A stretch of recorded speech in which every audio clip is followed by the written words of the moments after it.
All right, all right, all right. Welcome back. Fit Nation. If you're a veteran and you're struggling or feel like you're leading a path towards the darkness, stop and think about those who are around you. Think about how they truly value you, how they will miss you. You are not alone. You need to talk to someone. Someone will listen to you. If you feel like you will be a burden to someone or you're embarrassed about what's going on in your head, please call the Anonymous Hotline at 1-800-273-8255 and press option 1. Don't make a permanent solution to a temporary problem. If you're a new listener, thanks for joining us. Please subscribe to our show on your favorite apps, to include the Military Broadcast Radio app. And check out our family of shows there, all hosted by veterans, all different genres, great shows from everyone. Don't forget to subscribe to our YouTube channel at _Misfit Nation. Subscribe and click the bell. This will keep you up to date with our latest news, episodes, and of course, the stories of our guests. Speaking of which, our next guest is a mother of 3 now adult children, born in Fort Rucker, Alabama, studied business administration in Tucson, Arizona at the University of Arizona, and went on to receive her master's and Ph.D. in international management. At the beginning of her career, she worked in the financial industry and moved 13 times around the world. Today, she lives in Sarasota, Florida, and makes her living as a professional life and career coach, and now author. She wrote a first journal, A Mother Took the First Step on the Moon, and she chose to draw on her own personal experiences to help clients, new and current mothers, document their own powerful advice. So without further ado, let's welcome Julianne Bosch to the Misfit Nation. Welcome, Julianne. How are you? I'm good. Thank you for having me. Oh, it's great to have you here, and great to have someone from Florida where it's just warm all the time. So it's great. Yeah, we are sweating right now. Let me tell you. I bet we're in Tennessee. It's pretty hot here, but we have I think a different flavor of humidity here. Yeah. A cool off shower every day. Yeah. Well, I would welcome that right about now. So it is just blah. So. With the dog days of summer already without it being there. So. Yeah. Yeah, if you don't mind, tell the Misfit Nation a little bit more about you than what I just spewed on about there. I mean, I gave the Cliff Notes version, I guess, of your life. If you want to tell us a little, dig deeper in there, go back to your military brat days and then to where we are now. Sure. My father was in the Navy, so I think it was just a norm for me that moving was was part of the equation. And as I grew as an adult, it just fueled the quest to keep searching around the globe. So I lived, like you said, I moved 13 times. I've been on 4 continents. And in that time, I had 3 amazing humans and changed careers many times. And in that process, I kind of landed where I am during COVID, and I switched from the financial industry to kind of this career and life coach space. And I really enjoy it because I get to talk to amazing humans all over now. And in that, I found that part of coaching was what people's intention is. And in order to get fulfillment in their lives, they had to be a little bit more intentional with where they wanted to go. And I was turning 50, and I was experiencing a life-altering thought of I'm half of 100. And and I thought, I want to put something in the world, and I want to leave a legacy that marks the next decade as kind of sliding in with a lot more gusto. And so I created a journal, which is kind of along the lines of what I do as an occupation, to help parents and especially mothers to be more intentional in how they raise their kids. And I'm noticing there's so much chaos out in the world right now that that it's not for me to tell you what to do. It's to give you where I failed, where I had some moments of like, this happened to me. So I tell you my advice, and then I ask you a powerful question to journal about to kind of set the framework for your own family. That's outstanding. I'm glad you brought up the chaos that's going on in the world. And the last 2 years that you started doing this during the chaos, or I guess the start of this chaos, I guess 2020, when all this, the last 2 years have been kind of a blur of insanity for everybody. If you listen to any side of the news, it's crazy for anybody. So Yeah. that's a wild roller coaster. And then being a young parent in that time period had to be even more chaotic to try to not one just take care of your children, but also be healthy for them and mentally healthy for them at the same time. So how would you go about leading a parent through motherhood with intention during that craziness, that roller coaster? Well, I give you some tips throughout the book of things that were really important to me. So throughout my travels and living abroad, I leaned on people because I didn't have my family, as military families do. You don't have your direct blood family, but then you have people that are called your survival family. And I learned a lot from them. And so my pieces of advice aren't like these huge, like recreating the wheel. It's pretty basic. Um, but I took those and I hope that parents will look at them and say, oh, that's a cool idea. And then they keep adapting their wheel of life of how they want to kind of formulate successful children, and whatever that definition may be. What I hope that you embrace kind of your children are naturally creative, resourceful, and whole. They will figure it out. You don't have to give them the answers. But if that framework is set up, for example, one of my things that I set up was called a safety zone in the home. So you could ask any question whatsoever, because I said knowledge is power. So ask it to your parents, ask it to your siblings, and they can't laugh at you. And, we had a lot of crazy conversations at the dinner table. But my kids, they really leaned into it, and they knew, especially when they became teenagers, they knew that that was a place that they could have some discussions, to the point where, and I tell a funny story where my daughter came home from school. She's in, early elementary, and my son was kind of starting his middle school to high school career. And she came in and she's like, Mom, I have a safety zone question. I was like, shoot it, give it to me, like I'm ready. She's like, you don't have it. And I was like, what? Like, what do I not have? What could I possibly not have? I have all the answers. I'm a mom. And so she's like, no, I really want my brother. Long story short, brother comes home from or swim practice. She pounces on him. They go in the room, and I'm like fretting. I'm like, I don't have the answers. What do I not have? And he comes out and he's like making a big, big glass of chocolate milk. And I was like, what is it, Alex? Like, what do I not have? What did she need to ask you? What was the safety zone question? He's like, Mom, give me a moment. I need to process this and I need to drink. He's like, when you set up the safety zone thing for our family, I'm sure you had great intentions, but you never thought about a teenage boy going through puberty ever, did you? Long story short, my daughter wanted to know what masturbation was, and she wanted to hear it from the source. She wanted to know from a boy that had a penis. She didn't want it from me, but I created that safety zone so that they had a safe space to ask the crazy questions. And to this day, there are still conversations, and I appreciate the framework that I set up. And again, I say that it may not be coming from you. It may come from, somebody that you feel deems makes that safety zone group, whoever that may be.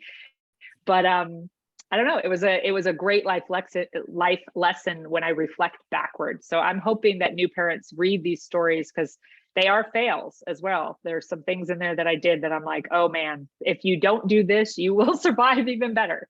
But I wrote those so that parents don't feel hopeless. They don't feel like it's chaos and they can't control. What happens inside is where you can control, and what you can push them out into the world and say, you can say yes and you can say no to things, because it's a choice, because we have that intention.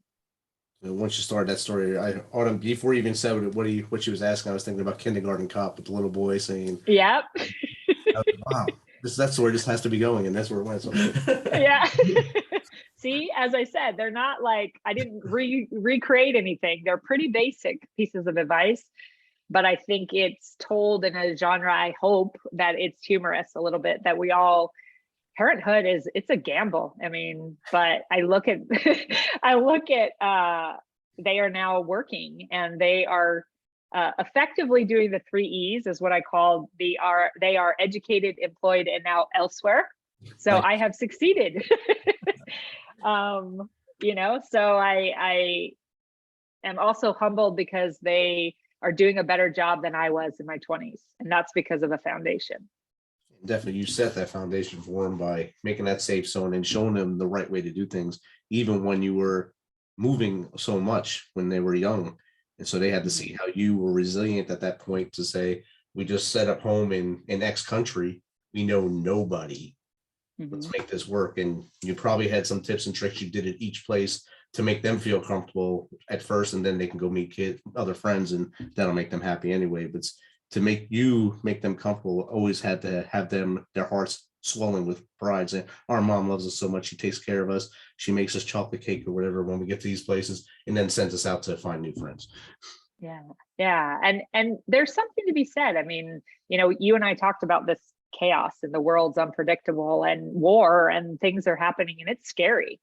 And my kids said, we were the dependable factor of everything. They knew that they could lean on us, that they could trust us to give it. And I think that's our jobs right now as parents, is that's where you can control the world chaos, is creating this system for them to know that, even if they mess up, there are consequences. It's a cylinder that you're kind of creating for them to, make mistakes, but at the same time, you're like, hey, this is the repercussions of this mistake, or, and it is not easy. I will tell every parent, it is not easy. So don't go into it shy. Just like when you join the military, my dad's like, make your bed every day. It's just, unfortunately, it's part of the job.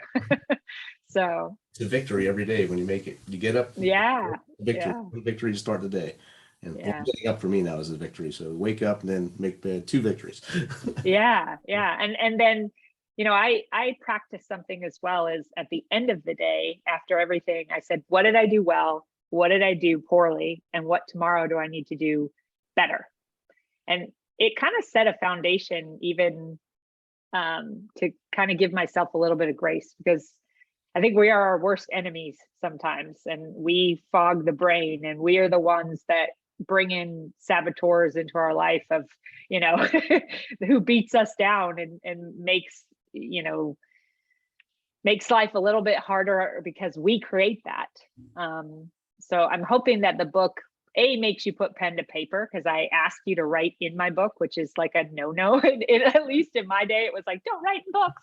But I'm asking you to kind of pen it down and think about, like, one of the questions is, what define integrity? What is your integrity? And if a child can ask you that, and you can tell them what you look at as integrity, and that may formulate and morph into something bigger, they know that that's what your parents believe.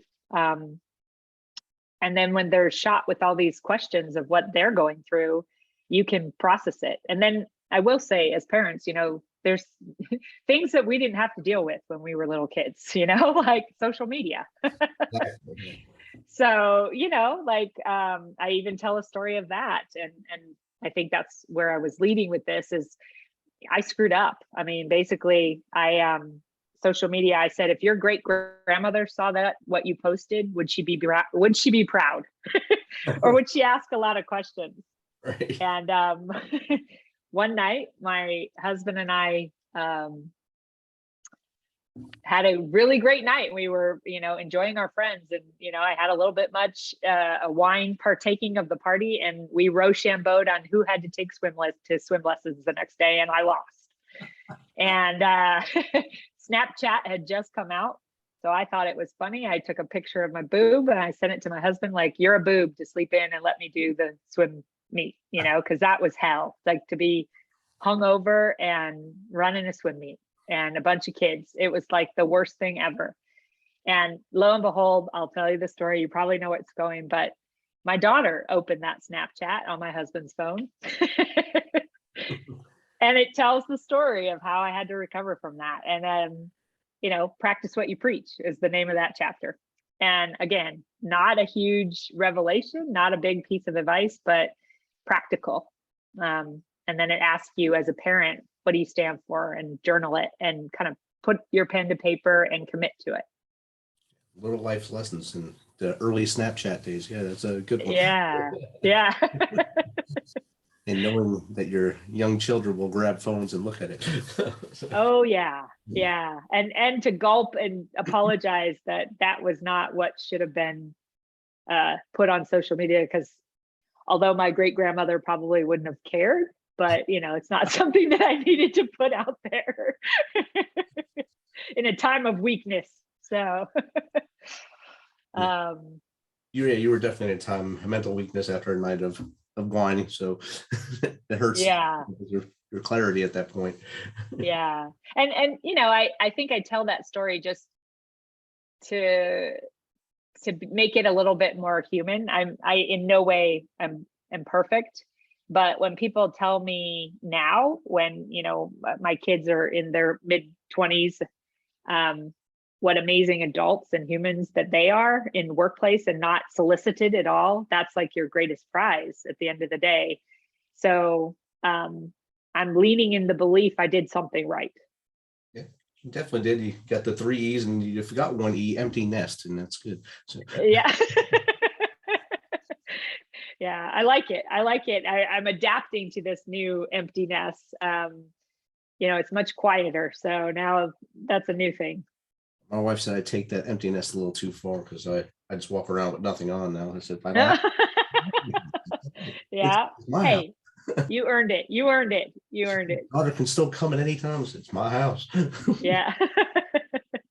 I know I had a lot of fails because I wasn't home a lot when my daughter was young. I really wasn't home a lot until she graduated high school, because that's when I was getting out of the military. So a lot of times I was left alone with her. I made a lot of very bad parenting moves, like early on diapers, trying to get them on and ripping the tabs and getting angry at them. So I didn't want to spend more money on another diaper. So I just took duct tape and taped it together and handed her to my wife. And she came and she said, "What'd you do?" I saved the diaper. No, but she lived, and so did I somehow. But things like well, that. that must be in a dad. That must be in a dad handbook, because my husband also duct taped the diaper, and I had twins. So hopefully they duct tape them together. no, he didn't. He didn't. But I was grateful that they were alive and healthy. It didn't matter if they were dirty, or their diaper was duct taped. At the end of it, I had to realize that they were healthy and fine. So And taped to the skin, it was good. oh, I did not verify that part. I know I didn't. Oh goodness. My finger to make sure. Yeah.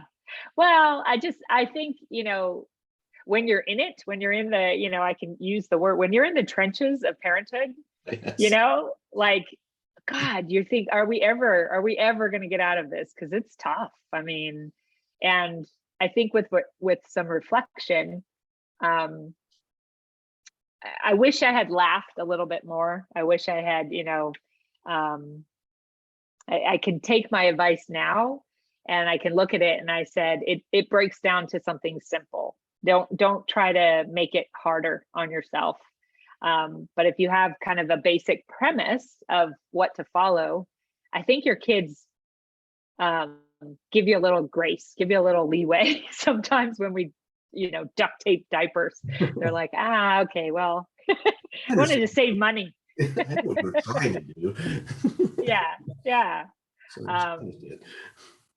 I mean, my daughter, I mean, I reflect on this too. I mean, my daughter had a phase where they had these crazy bangs, like they had these bangs in their face. And she's like, "Oh my gosh, why didn't you force me to get a haircut?" I was like, that was the least of my, fighting topics. I could have cared less if you had bangs in your eyes,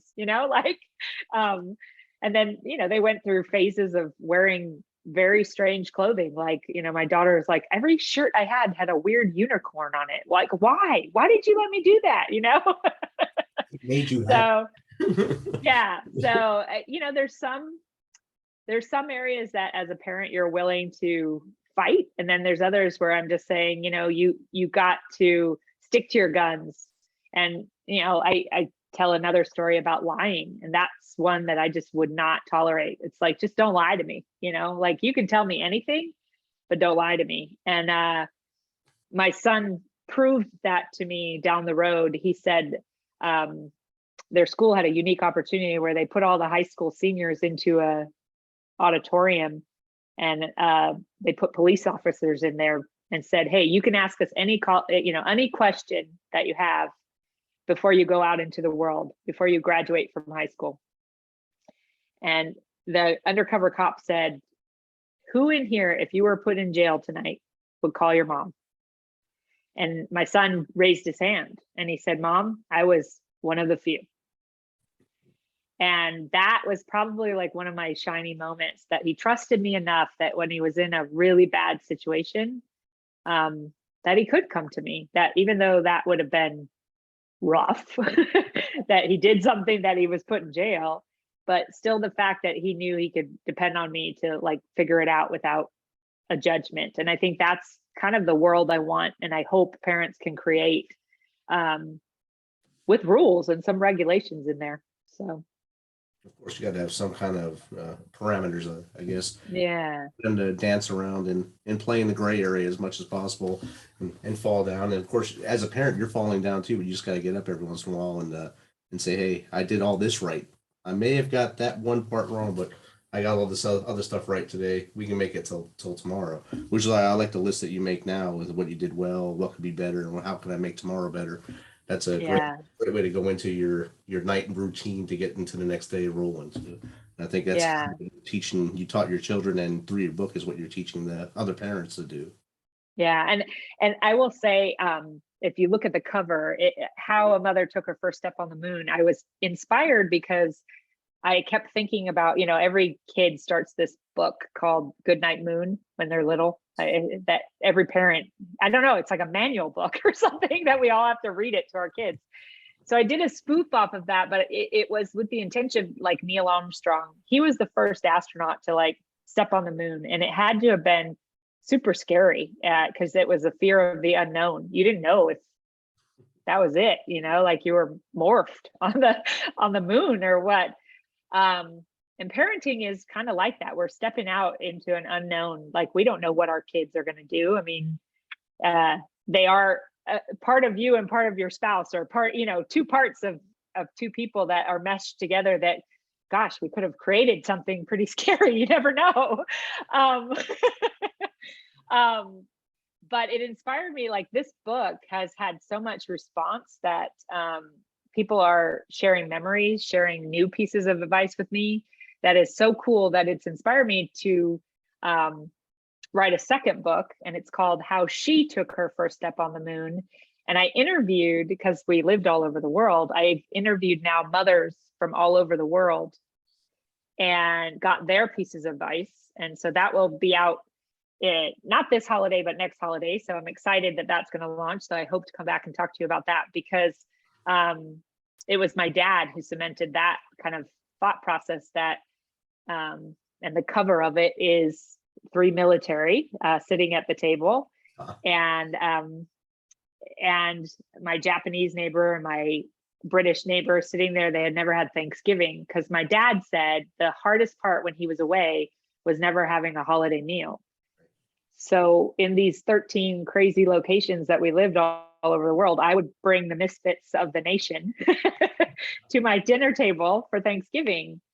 And it was the coolest thing to see my children sitting next to, a Hispanic kid that missed speaking Spanish because my husband's from Spain. So he was speaking Spanish to my husband, sitting next to a Japanese lady that had never had turkey, next to the kid from Oklahoma that was just like thrilled to be eating as much food as he wanted, and so the book too was inspired by the coming of the table, of a military table. It's always that kind of eclectic mix of people in the military, and that cemented with me, with my own father, and now even into my 50s plus, how important it is to show your kids all that kind of differences and bring it to your table and talk about it and have communication about what's going on out there. Even, you and I had this conversation about depression or things that are happening. Like, we just didn't talk about that stuff when we were younger. And I think now it's really powerful for parents to just have the communication. You may not agree, or you may agree to disagree, and that's okay. But I'm finding now my kids are bringing books and things to me to read, and said, "Hey mom, you're antiquated. look at this." Yeah, think about it now this way. And I'm appreciative of it, because it's not like a judgment now on their part. I'm still learning, and I hope I'm 80 and I'm still learning stuff. But I think it's all these people that are of coming to that table and having communication. And even this book has sparked, I had a grandmother tell me, "Well, I don't have grandkids, but I read your book and I really enjoy it." So now she sat down, because it's also about capturing your memory at this time. And she's writing emails to her unborn grandkids. And if she's no longer here, it's all her pieces of advice. And so in her will, she put the password to the email. Nice. And I was like, well, cool. If that's one thing that has changed, and that one piece of advice for a grandmother to kind of write her history, so that her grandkids who may or may not get a chance to meet her get that like time capsule, well, Right. then that's cool. So That's something my daughter and my niece, for my dad's 80th birthday, they gave him a book to write down his life, because we just lost my mom a year prior, and we didn't have a chance to do that with her because it was sudden. So they gave that to my dad. He got emotional, and he keeps it by his nightstand and just writes every day something in there. So if he thinks of a story, he laughs and writes it down. He won't do email, so we got to do it right. But he's 80. hey, but that's the legacy piece. And I think, we talked about this chaos, like there's pandemic, there's war. I mean, they're dealing with stuff that we didn't tap into that in, when I was in my 20s or my teens or even elementary school.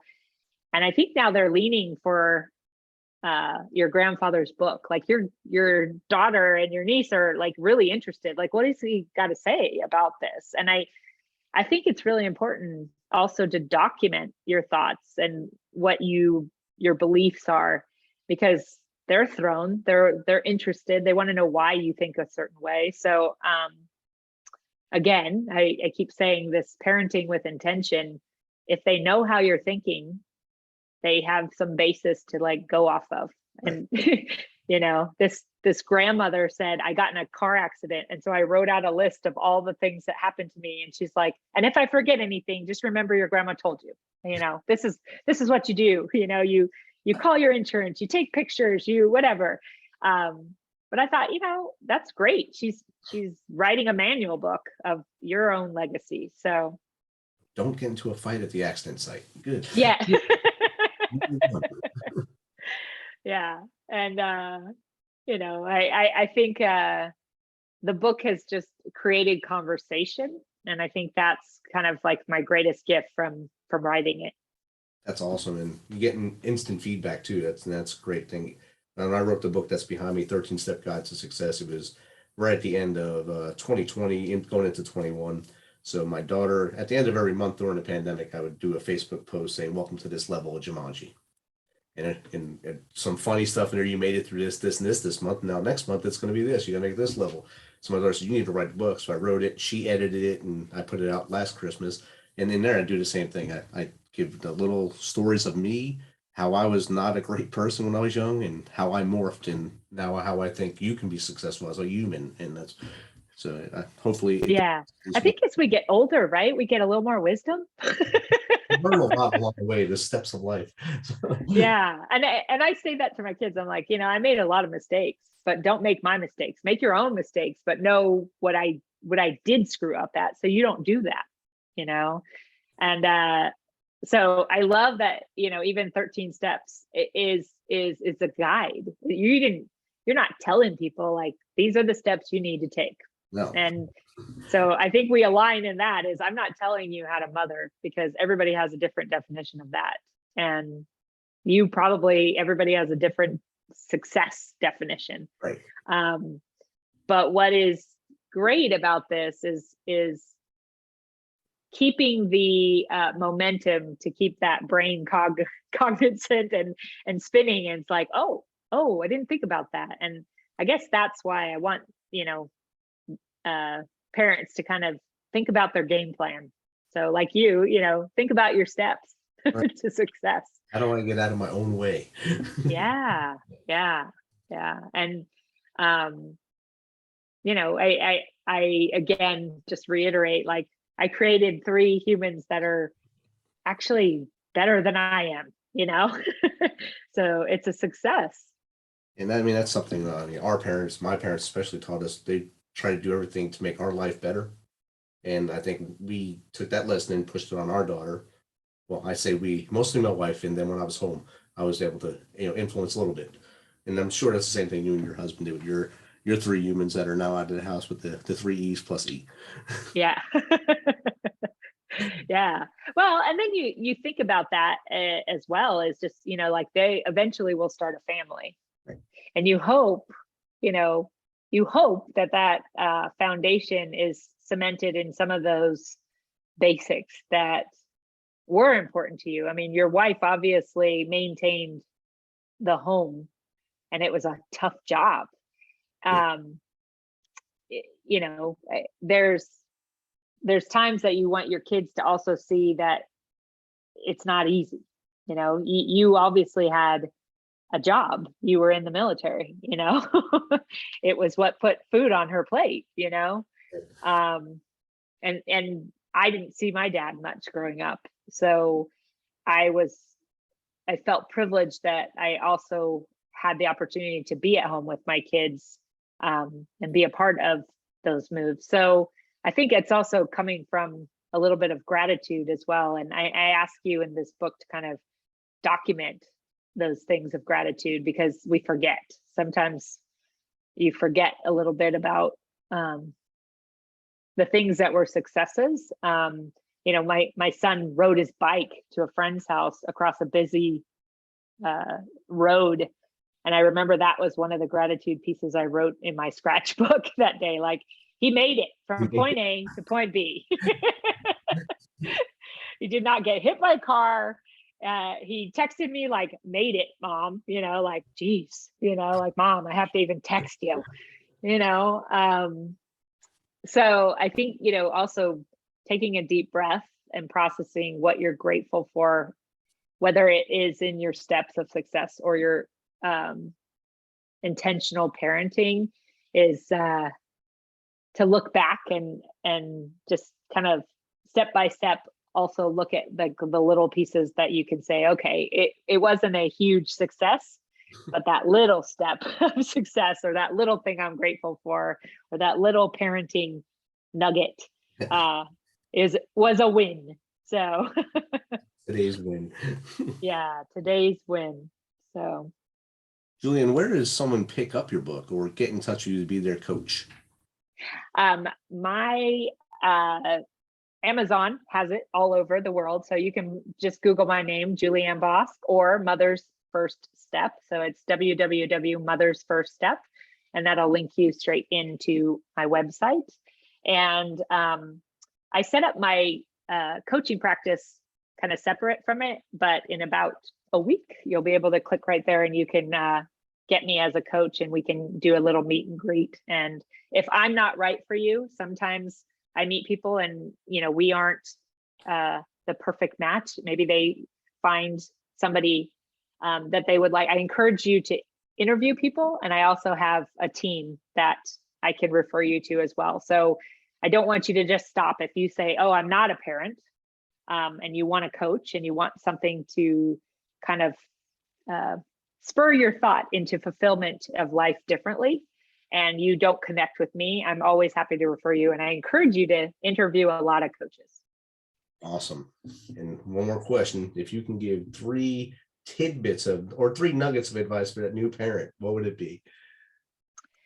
3 tidbits of advice. I would say my first one is don't make assumptions. My second one is use the word interesting instead when something is foreign to you. Say, oh, that's interesting, when you're thinking of yourself, dang, that's weird. And my third one is love bomb unconditionally. Even when you don't feel like it. I encourage you right now that there isn't enough of that in the world right now, is that just intensity of love bombing someone right now and just saying, I don't agree with you. I don't think about the way you're thinking things, or I don't understand why you chose the choices you do. I don't like you maybe, but I love you.